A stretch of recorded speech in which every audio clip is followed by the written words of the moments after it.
আমার সামনে যে গাছগুলো দেখতে পাচ্ছেন এগুলো হচ্ছে থানকুনি গাছ। এগুলো থানকুনি গাছ। আর্দ্র মাটিতে এই গাছগুলা হয়ে থাকে। এর বৈজ্ঞানিক নাম হচ্ছে সিনথেলা এশিয়াটিকা। এর পাতা, কাণ্ড, শিকড় সবগুলোই ঔষধি গুণে ভরপুর, যা আমাদের শরীরের জন্য খুবই উপকারী। এর অন্যান্য উপাদানের মধ্যে রয়েছে ফেকোসাইট এ এবং ফেকোসাইট বি।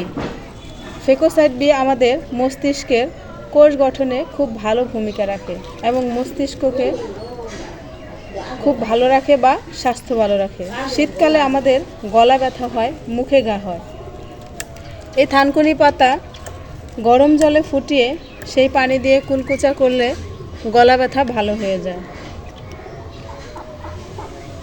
বা আমাশয় হয়। এই পাতার রস প্রতিদিন করে খেলে আমাশয় নিরাময় হয়। ছোট বাচ্চাদের অনেকের কথা বলা আটকে যায় বা জড়তা থাকে, এই পাতার রস খেলে আল্লাহর রহমতে কথা বলার জড়তা অনেকটাই কেটে যায়। আমরা অনেকেই চুল পড়া নিয়ে চিন্তায় থাকি বা সমস্যায় ভুগি এবং ত্বকের উজ্জ্বলতা বাড়ানোর জন্য চিন্তা করি, কিন্তু আপনারা জানলে অবাক হবেন যে এই থানকুনি পাতার রস খেলে চুল পড়া কমার পাশাপাশি আমাদের ত্বকের উজ্জ্বলতাও বেড়ে যায়। এছাড়া আমরা অনেকেই চাই কোরিয়ান গ্লাস স্কিন করতে। আপনারা জানলে আরও অবাক হবেন যে এই কোরিয়ান প্রোডাক্টটাই